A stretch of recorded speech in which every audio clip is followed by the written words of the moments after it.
Looks like we're still missing, as far as absences go, Gene O'Brien. I see Kathy, Christopher, Carol, and Geraldine all here. So typically we've been practicing a roll call for the attendance and also for the vote. So I'll take it back actually and just follow through with the roll call for you if you don't mind, Chair. That would be great. Thank you, Jennifer. All right, and Chair Napoli, you're obviously here. Vice Chair Cullum. Here. Commissioner O'Brien is absent as of now. Commissioner Dawson. Present. And Commissioner O'Neill. I thought maybe Carol is muted. I thought I saw her earlier. We did.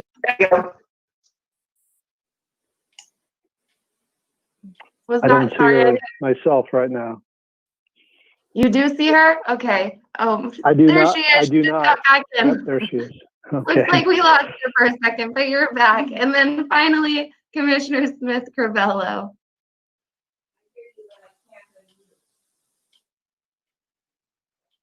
I heard her, but barely in the background. All right, perfect. Sounds like everybody's here except we do have one absent. That is Gene O'Brien. Carry on, Chair. Okay, thank you very much. And it looks like we have Jennifer Clary here facilitating the meeting. And from staff, we have Christy Sabato and also Kimberly Cole. Go ahead and open up the consent agenda and ask if there's any items that either a commission member or the public would like to discuss at this time. And I'll take this time to announce the dial-in number to participate in public comment. That is 831-225-0330. Once again, 225-0330 is the phone number to call. You will need a conference ID. That is 192-7648. Thank you. Thank you, Jennifer. Hearing no items bringing to the table, we'll go ahead and move forward with the approval of minutes from the June 11th, 2020 meeting. Do I have any motions? Also move that. Oh, go ahead, Carol. Okay, I move that we approve the minutes as submitted. I'll second. It's Carol O'Neill. Okay, so it sounds like we have Carol Dawson is moved and Carol O'Neill has seconded that, Jennifer. Absolutely. So we'll go ahead and take a roll call vote, I guess. Sounds great. Chair Napoli? Aye. Vice Chair Cullum? Aye. Commissioner Dawson? Aye. Commissioner O'Neill? Aye. And Commissioner Smith Crivello?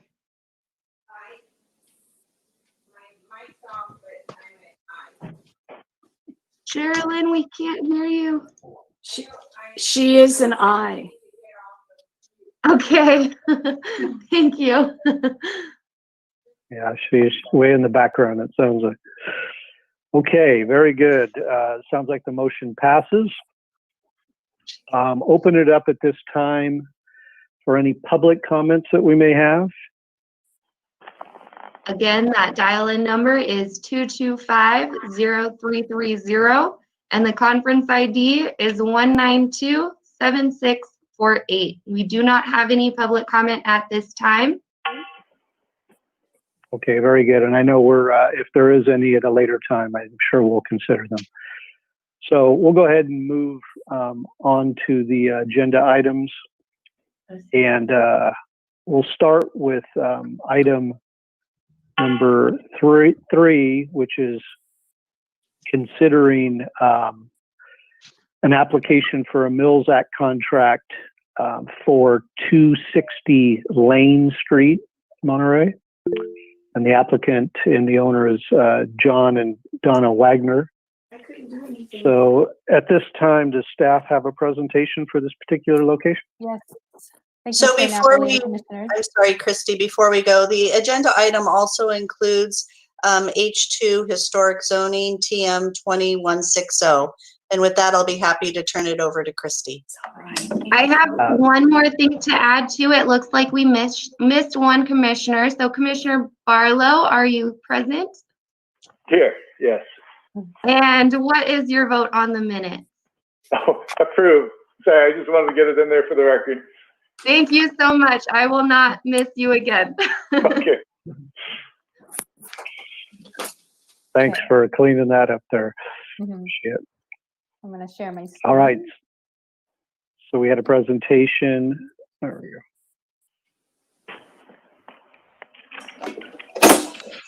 Okay. Good evening. My name is Christy Sabdo, Associate Planner with the City of Monterey. Property owners John and Donna Wagner have joined us in this meeting today to request the rezone of property as a city historic resource and to enter into Mills Act contract.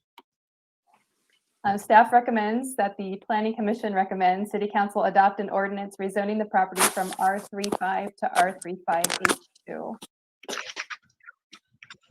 The property is located on Lane Street in the New Monterey neighborhood. The zoning designation is R35 and the general plan land use designation is medium density residential. An intensive survey was prepared by an architectural historian, Seth Bergstein.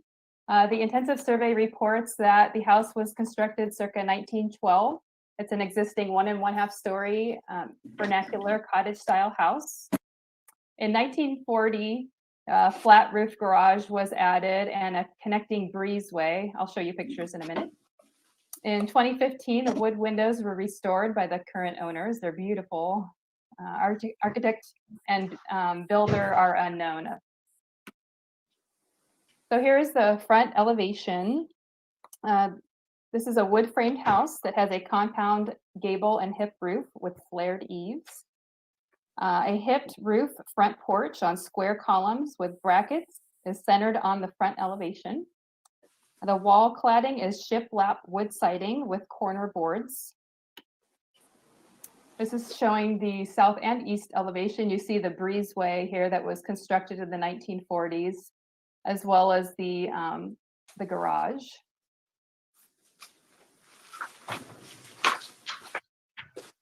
And here is the back of the garage. The windows were added at a later date. Oh, sorry, I skipped a slide here. This is the existing garage, again, constructed in the 1940s in a utilitarian style that does not match the architectural style of the house. It has a flat roof structure with tongue and groove, horizontal wood siding, and 2 small garage doors finished with vertical boards. The rear elevation, as you can see on here, has 2 windows that were installed at a later date after the garage was constructed. The garage is in poor condition with inadequate foundation and structural support and has a lot of insect and fungal damage. In 1940s, the breezeway was constructed to connect the house with the garage. So this is the rear of the house. The house slopes down substantially once you walk down toward the back of the property.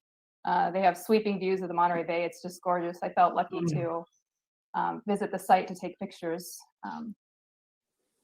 So the rear elevation has this 2-story wood porch. The fenestration consists of 1/1 wood-hung wood sash windows, and they have flat board wood surrounds and pedimented wood hoods, excuse me. And again, the windows were restored by the current owners in 2015. Everything just looks in really good shape. And here's another picture of the back of the house. And here's the west elevation. I took a lot of pictures since we couldn't do a site visit. So this is really neat. The homeowner let me take a picture. I was just standing on the outside, but taking a picture of the inside. This is the standing at the rear of the residence. She had the the doors opened up and I could see, I guess there used to be a fireplace here. And this is the wood door here was the original rear door. And the homeowners can correct me if I'm wrong, but I think I got that right. And then this blue door here that you see to this structure used to be the screen door for the front of the house, and they've repurposed it here. And then you can see the fantastic views that they have. And the homeowner was telling me that since this is a fisherman family, Italian family, they could see the boat coming in and would start the fire and start, get it ready to have a fish dinner probably in the evening. So the property is known as the Canepa Residence, and it qualifies under California Register Criteria 1 and 3, as concluded in the intensive survey.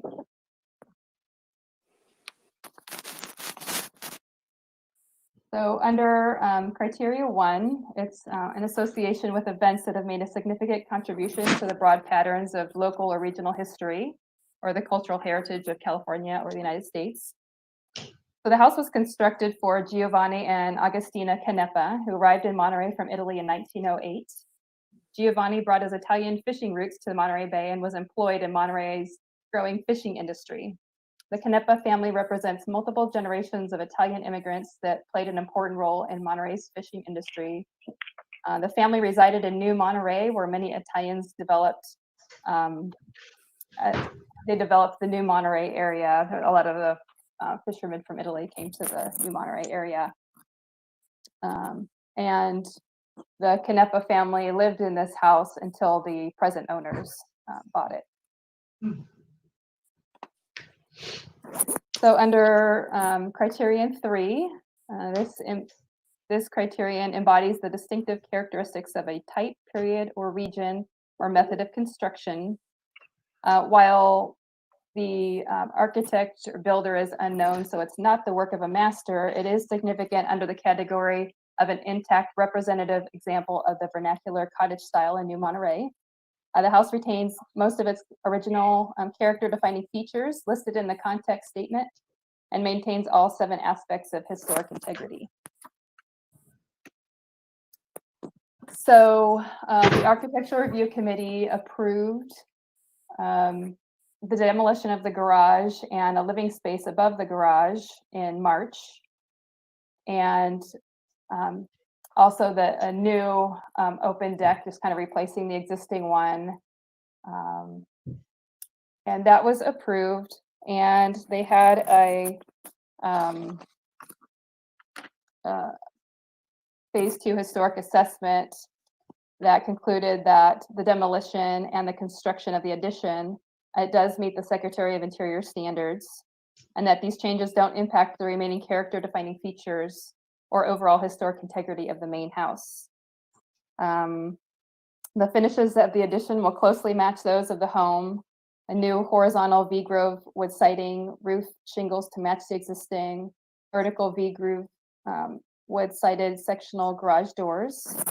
And the windows will be differentiated from the existing home. The material will be vinyl, but will be kind of a very similar style. And to conclude, the house is eligible for the H2 designation. A detailed maintenance schedule was provided, and staff recommends approval of the rezoning and the Mills Act contract. And the property owners are on the Google Meet with us, and I'm happy to answer any questions that you have. Okay, thank you, Christy. Before we get to the property owners, I'd like to see if any of the commissioners have any questions. Christy?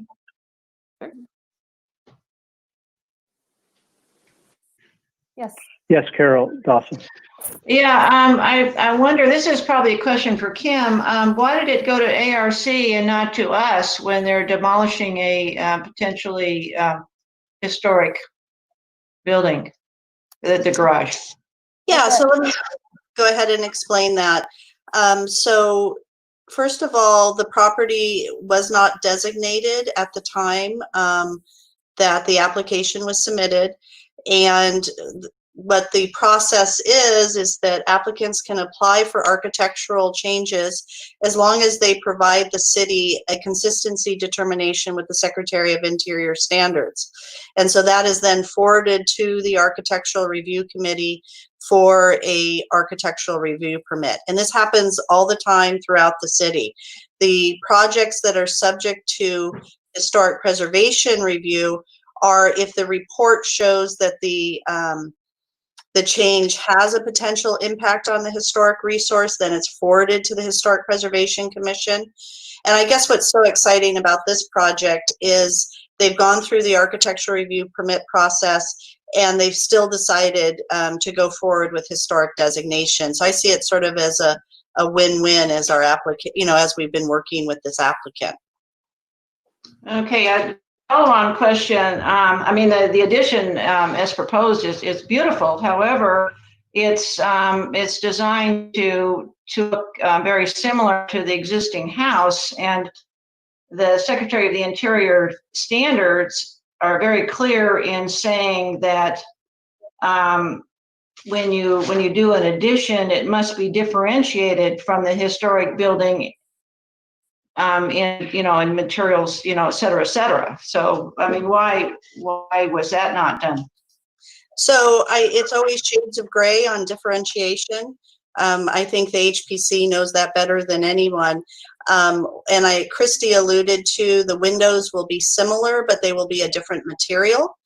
And the architectural historian that evaluated the addition found that to be significant enough or enough of a difference to differentiate between the old and new. I know there's always a question, how different does the difference need to be for a historic building in an addition? And we've seen everything from really modern additions where, sometimes the commission is like, that's too differentiated. So it's always a shades of gray, and the architectural historian that evaluated the addition found it consistent with the Secretary's standards. And so that's when went forward to the Architectural Review Committee. If this commission does not believe the addition is adequately differentiated, you could choose not to have the home designated. I mean, that's clearly an option. That's not our recommendation. And we think it's based on an architectural historian who's made that conclusion. Yeah, but I think that it probably should have gone to us rather than ARC. But I mean, maybe that's something that'll be clarified in the historic ordinance that is still being developed. I mean, I don't think we can do anything about it now because ARC already approved it.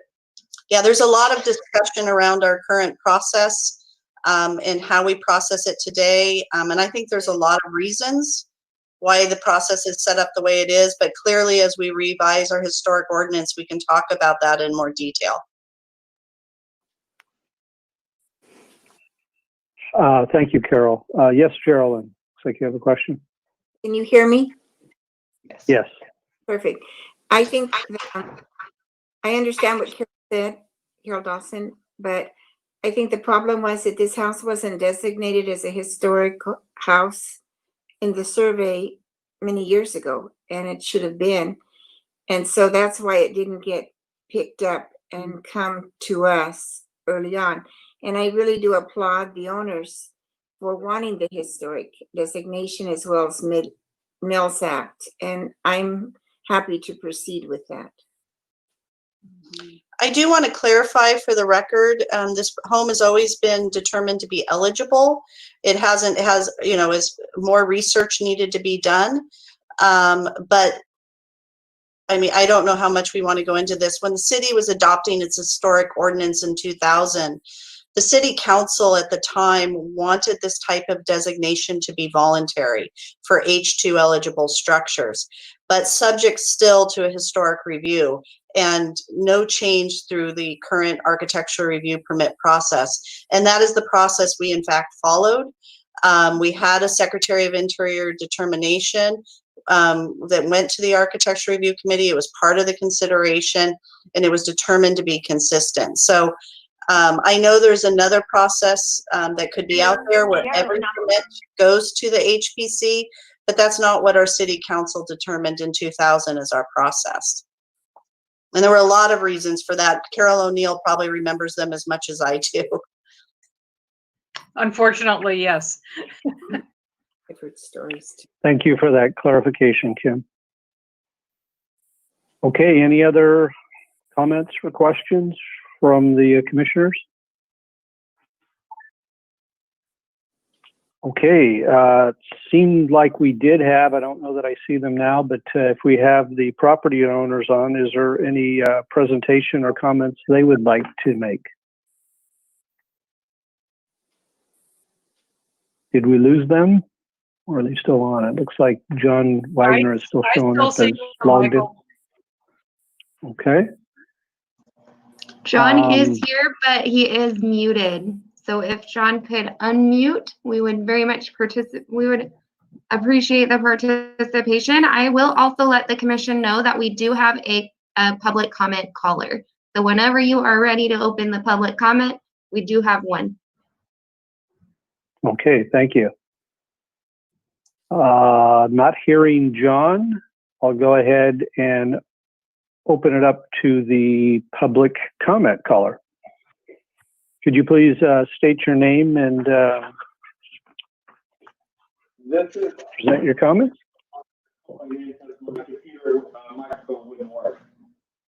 We can't hear you. No, we can't hear you. I'll have to get closer or change a little bit. How about now? I just moved the phone a little closer. Whoever that was, we heard you clear, very clear.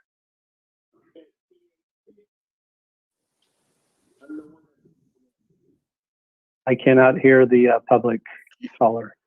So the caller calling in is John Wagner, the applicant. We just seem to be having a little bit of trouble with our audio system here.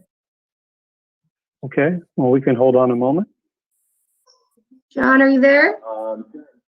Yeah. You know, I have not run into this problem before, so I'm really sorry. He's fading way in and out. He's way in the background, but can barely discern him.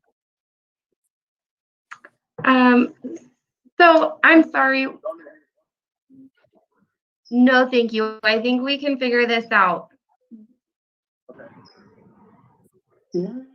What I've been doing is I've been calling in with a cell phone.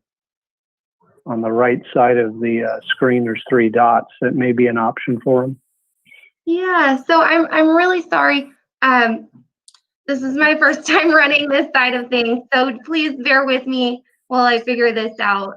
So Jennifer, I'll just go ahead and log in and switch myself to host, but let me just try it.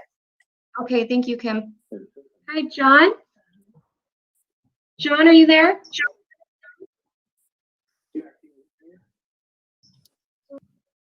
And I noticed that John is on the Google Meet, and I wonder if, John, you can unmute yourself and show your video again. I saw you earlier.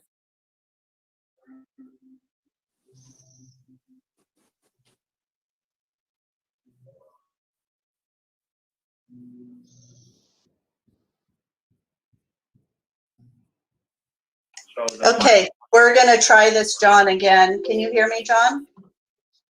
Yeah, I can hear you. Okay, can the commission hear John now? Yes. I just did, yes. Mr. Wagner, they can hear you. Please make your comments. Thank you. As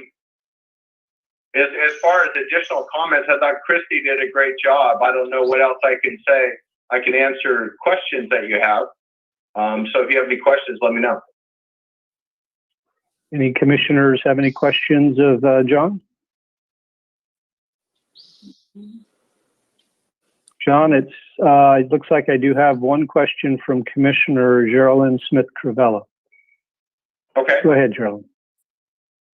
John, are you interested in preserving some of the history of the Canepas in terms of the house, keeping the name, putting a plaque up? Are you interested in celebrating the Italian heritage of the house a little bit?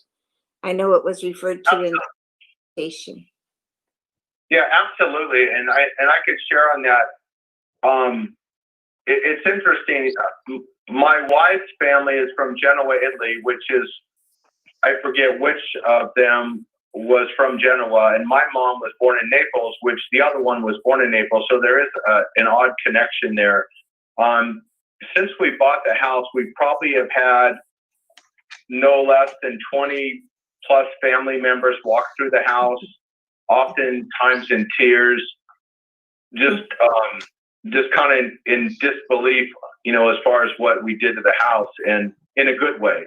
And very much want to honor the Canepa family, would love to put a plaque up, would love to have them, be part of the whole thing. So to answer your question, very much they will be involved in, it was their house, and we bought it from the original family, so then they owned it for like 100 and plus years before we bought it from the original family. That's great. Okay, thank you, Gerald, and thank you, John. Any other comments, questions? Michael? Yes, This Carol. is Carol O'Neill. I just wanted to comment, my neighbor is a Canepa, and it was really hard for the family when I think it was Uncle Leo died, to sell the home. But they are over the moon at how well the Wagners have preserved it and made it a better home. So they're more than happy with the sale and the way they're taking care of it. And I understand there's a wine cellar just like that up under the house. Yes. In the dirt. No. We put Everyone needs a wine cellar. Excellent. Yeah. She said her neighbor's a Canepa in there. Okay, well, thank you for those additional comments, Carol. All right, any other comments? Any public comments that we may have missed? No, that's the only public comment we have. I'll turn it over to commission discussion. Okay, very good. Do we have any further discussion items or any motions? I'll move. This is Commissioner Carol. Oh, go ahead, Chris. Sorry, Go ahead, Christopher. I just wanted to throw in that I did take note of Commissioner Dawson's comment about the apparent lack of differentiation between the new and the old, and I was a little bothered by that too at the beginning. But I do think that the bridge element does physically separate as well as visually separate the two. So to me, that was enough of a differentiation, if that helps anyone making a decision there. Very good. Thank you, Christopher, for your additional comments.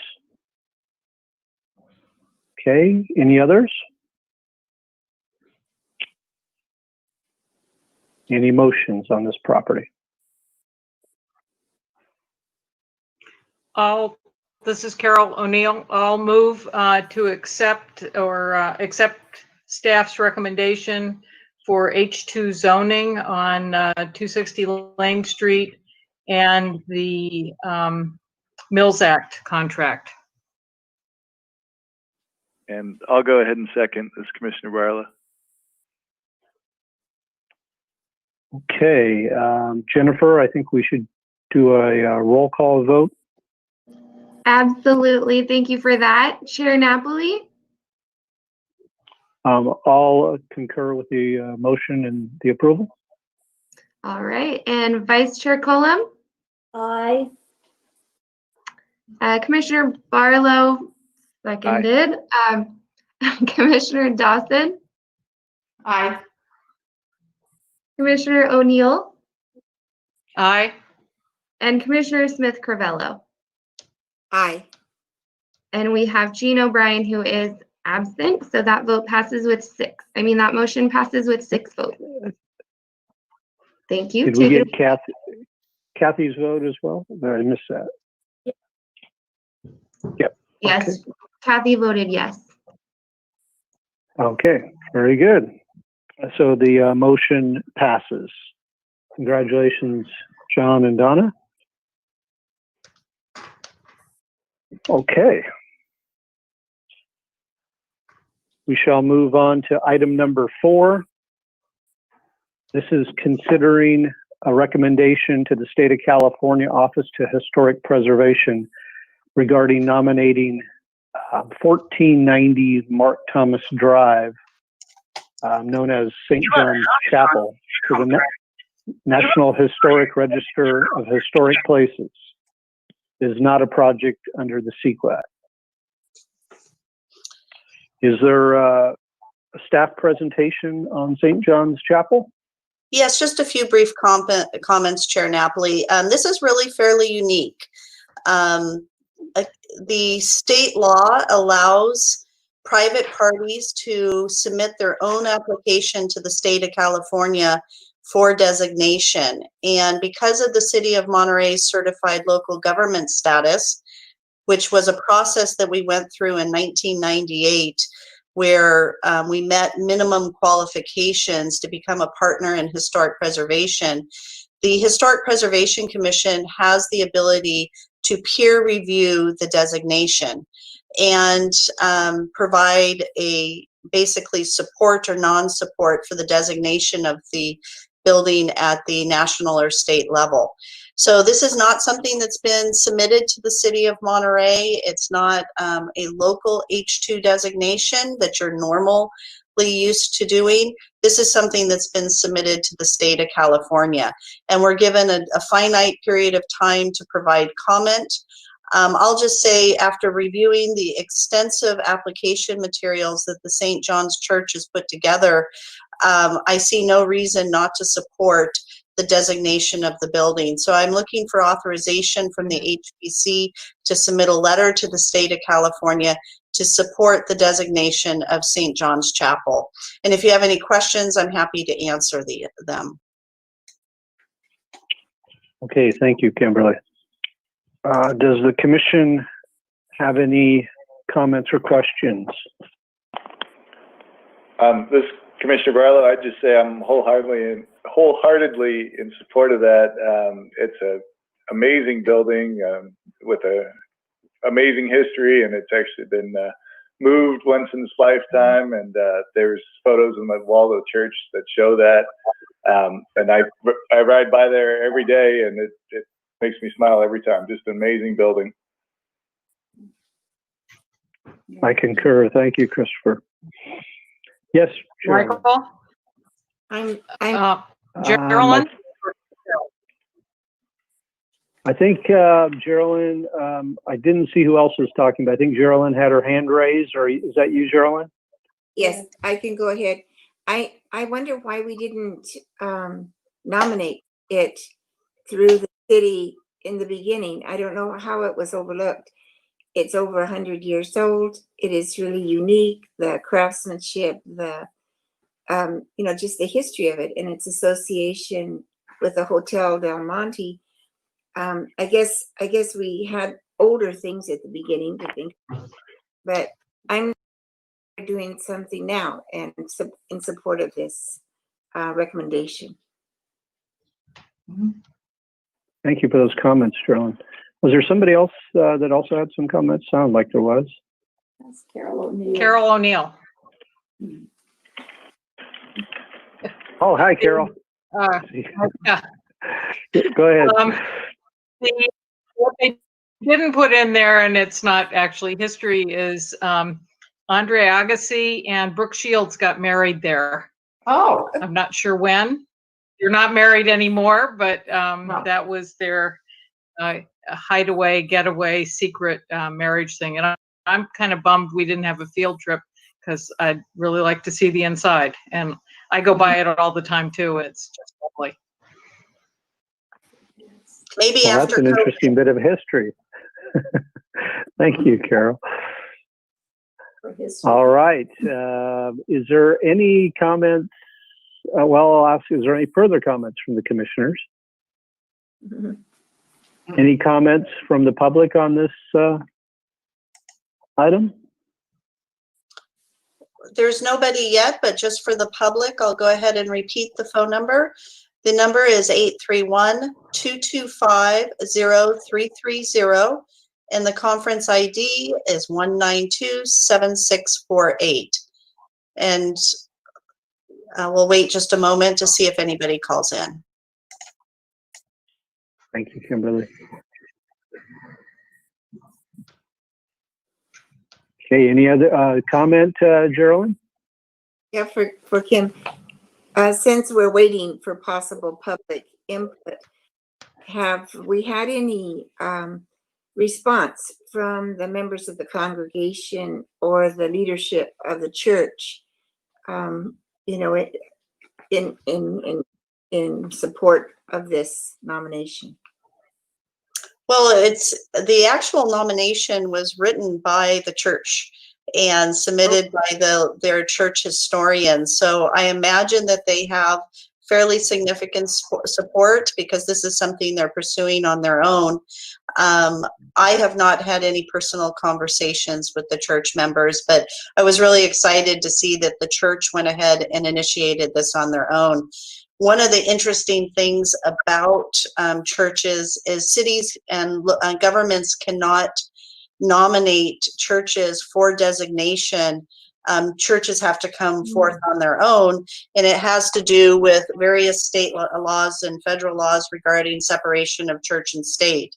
There was, anyways, way back when we were looking at the Royal Presidio Chapel and some of those church properties, it was only because the church came forth themselves to designate that we were able to choose that. So I think there's something called the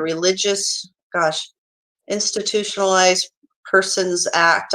It's called RLUIPA. I forget the exact what all the words stand for, but it has to come forth from the religious organization themselves. So that's really exciting. And I don't see any public comment, but I'm happy to answer any other commissioner questions. Just a follow-up question to your last comments, Kimberly. How prevalent is that knowledge amongst the religious organizations that they have that option or responsibility to nominate themselves? What has come up is when our Historic Preservation Commission has initiated a historic survey in an area, and like the reconnaissance surveys that a lot of our properties are on, we cannot list a religious property on a reconnaissance survey without their consent. And I have found, at least we did one in Old Town and one in the downtown, both of the church organizations understood their rights under RLUIPA, and both declined at the time to have their properties included on the survey. And sometimes they'll come forth and they're willing as an organization to allow one piece of their property to be designated. But, it's really in their hands what they want to have designated or not. Thank you. Okay, seeing no public comments, is there any final commissioner comments or motions? I'm happy to Yes, move Carolyn. that we accept the recommendation of the City of Monterey Historic Preservation Department to support, to accept the recommendation of the State of California Office of Historic Preservation regarding the nomination of the 1490 Mark Thomas Drive, St. John's Chapel to the National Register of Historic Places. I'll second it. Column Okay, here. looks like Geraldine Smith-Gruello moved and Kathy Collum seconded it. Can we do a roll call vote, Jennifer? Absolutely. Chair Napoli? I support the motion. All right, great. And Commissioner Collum? Aye. Commissioner Barlow? Aye. Commissioner Dawson? Aye. Commissioner O'Neill? Aye. and Commissioner Smith Carvello. Aye. As a reminder, we also have Jean O'Brien, who is absent. That motion passed with 6 votes. Thank you. Okay, thank you very much. Is there any informational reports or staff comments at this time that you'd like to present to the commission? Just a couple comments. This is Kim Cole with the City of Monterey. I provided in your update some information about the undergrounding policy that just was approved at the City Council level. That doesn't mean that we're going to see undergrounding tomorrow, but they did make it a general plan priority. Right now, I don't believe we have any items for the August 13th Historic Preservation Commission meeting unless something is submitted between now and then, and we'll let you know. Lastly, I do want to bring up, we will be having a training session on conflicts of interest. We're in the process of preparing maps to show everybody from their property 500 and 1,000 feet. And I do want to remind everybody that it's assumed you have a conflict within 500 feet, and between 500 and 1,000, there's additional analysis that needs to be done with our city attorney's office. That additional analysis is fairly significant. I have yet to have any commissioner or council member where I've seen they've been able to pass that 1,000-foot analysis for conflict. So if you own property within 1,000 feet of a site that you're considering, you'll most likely need to recuse yourself from the discussion. But happy to discuss that more with you in the future. We'll be bringing that back, probably bringing in our city attorney just to provide an updated training.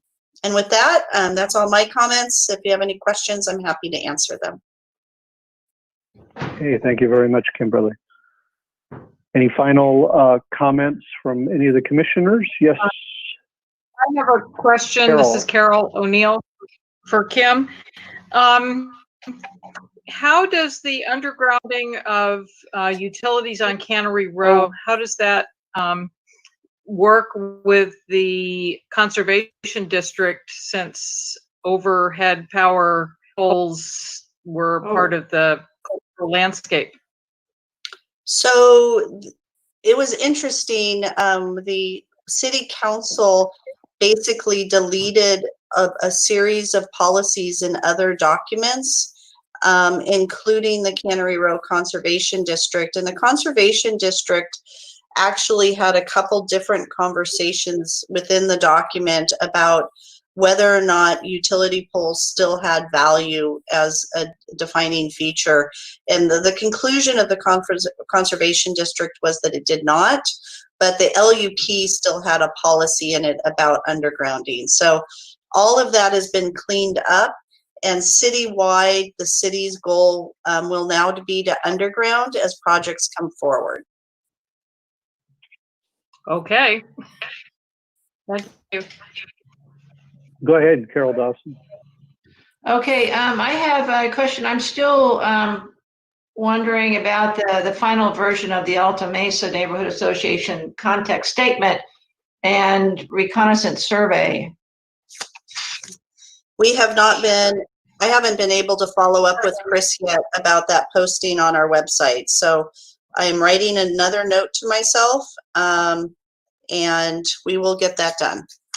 Okay, well, I see a note from Christopher, but my question is, there were a few little typos that needed to be changed after it went to council. So I'm assuming that I'll look at it again, but I don't think what was on the website was the updated one. Oh, they've been corrected. Okay, well. And Chris just text messaged me that they had been updated. So if there's missing, please bring it to our attention, and we'll be happy to close that loop. Okay, good. Yeah, I'm sorry. I thought it was Christopher Barlow that I was wrong, Chris. Okay, so it's Chris Schmidt. Okay, well, thanks, Chris. I'll take a look at it. All right, Geraldine, looks like you had a comment, question. Yes, it's similar. I think it started 2 years ago. We talked about it last year.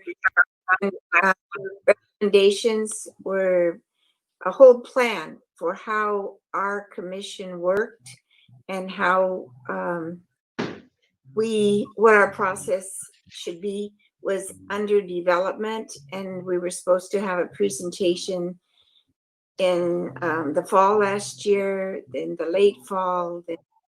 Of course, we've had the COVID situation, but I wonder, my first question is in terms of, we were supposed to be trained on it, to have comment, and I'm wondering how that's going. And along the same lines, my second idea was I heard from a planner who's not present, Andy, that there could be a training. Would we be interested in a training if we had to pay some of the costs for the training? And I am interested in knowing about trainings. So I wanted to go on record that I'm interested in trainings. I'd like to know more about our purpose, our direction, our plan that we've been working on for the past couple of years.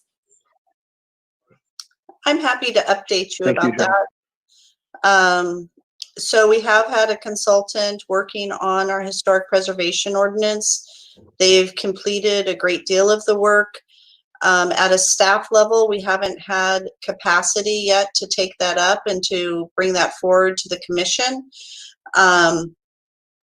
Quite frankly, our current workload includes Andy is first working on accessory dwelling units, and we also have to do an airport consistency determination. And his third project will be the historic preservation ordinance. So it is just down in the priority list right now of things that we're required to deal with. And I do want to point out where the accessory dwelling unit is a reflection of state law that changed on January 1st. So we're in the process of trying to resolve that. The airport consistency determination is also a requirement under state law. So that's why we're working on those first, and then we will have staff ultimately work on the historic preservation ordinance. So we are excited about the preservation ordinance. I think the last time we updated it significantly, well, it was adopted in 2000. It won an award from the state of California in 2000. But it's time to really update it, and some things have happened in 20 years that we need to address. That's good. Okay, good, thank you. Waiting to see if anybody else has any comments. I have a follow-up question, Kimberly, to the undergrounding. Is the city initiating undergrounding in wholesale packets, like for example a street, or is it something that's going to be done as a development is initiated, and then the development would be responsible for it in the scope of their project? So both are happening, but it's not citywide at this point. So I want to just explain that. Cities receive what's called 20A money, and we prioritize that and work with PG&E. From engineering to implementation can take anywhere from, I understand, from 7 to 10 years. The city's current priority is North Fremont Street. As you probably know, we've been doing a lot of improvements on North Fremont. We had the specific plan done. They've done bus priority buttons, if you will, for the buses so they can go through the intersections. The bikeway was built in the middle. The next step is undergrounding, and that's currently under engineering design at PG&E. Of course, that 20A process has become more difficult with PG&E's declaration of bankruptcy, but we are still pursuing that as a city. In addition to that, as new development projects come in, they don't necessarily have to underground the major lines on the street, but they do have to underground from the pole to their building. So, and there's two pieces to undergrounding. If you think about it, you've got the major lines going down the street, and then you have the line from the street into the building. So that's the part that has to be undergrounded as development projects come down. And then the whole street, if you will, or a greater block, that can be initiated in a couple different ways. first of all, an area can decide to self-assess themselves and create an assessment district to underground. And that's what I believe happened in Del Monte Beach when it was undergrounded so many years ago. There are also public financing mechanisms where the city can decide to underground an area and then to float bonds and do different things. I doubt you'll see the city doing that in our current fiscal situation.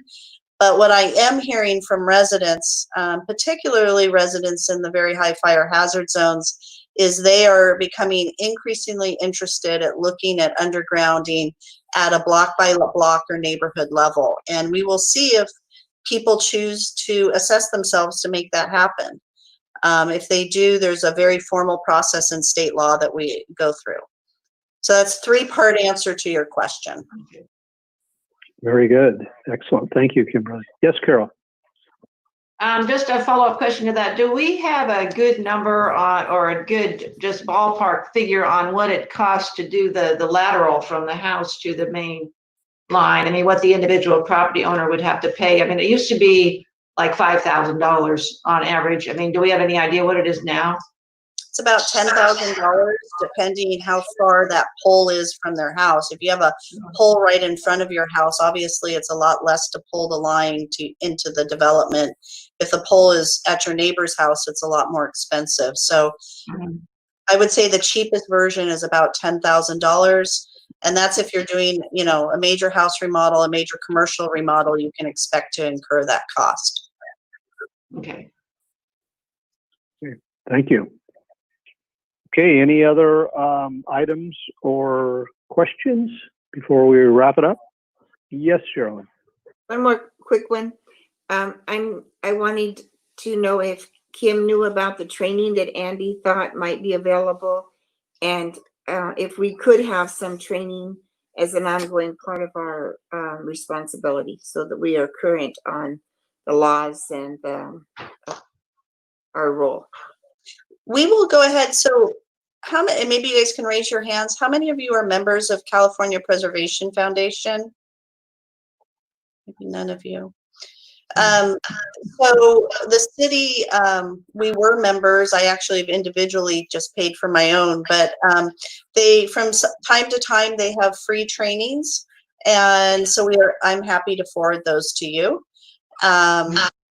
And they're very worthwhile. A lot of them now are webinars because of the current COVID situation, which works well to not travel. Just so you know, the entire planning office training budget was eliminated this year for commissioners and city staff. So unfortunately, you know, we used to pay sometimes for people to go to or attend various webinars, or maybe there was a specific study session. We're not going to be able to do that for one fiscal year. I'm hoping July of next year is going to be a better scenario, but we will look for some free trainings. And I know I've actually been attending quite a few CPF trainings. They've been doing things in the evening and different things, which have been sort of fun remotely. I just listened to a training session. It was fascinating. They offered on, they had a movie set designer, and she had gone throughout the whole, you know, she's with movie houses, and she finds historic locations for movies. And she talked about what she was looking for and which buildings were designated and the history of the building. So they offer some really good sessions. Thank you. Sure. Very good. Sounds like a good option. Thank you. Carol O'Neill, you had a question? Yeah, I was wondering if any of those are things we can watch after the fact, if they're recorded. I watched one in February. It was free. And it was, I wanted to get my training out of the way early. And I think it was on adaptive reuse. But what if we can't train this year? What does that do to our CLG status? Isn't that part of our, don't we have to have some training every year? Do. And so we will need to look at that because it is a requirement for the annual report. So we'll either have to have you tap into free training through CPF, hopefully some are online. If not, maybe we can ask some of our local historians to provide some training, and maybe they would do that free of cost. I mean, a lot of them are very generous with their time and their knowledge. So, you know, if they could even just present a case study to the commission, that would be great. If somebody like your staff has all kinds of free time, to see what might be online that we can watch, you know, at our leisure, it's free, that would be useful. We will do that, and we'll get that out to you. And you might be just interested on a personal level joining CPF. They're a good organization. I don't think it's that much money, and they offer just a wealth of information. Used to belong. It slipped through the cracks like so many others. All right. Well, very good. Any other final questions or comments? We'll go ahead and then call the meeting adjourned.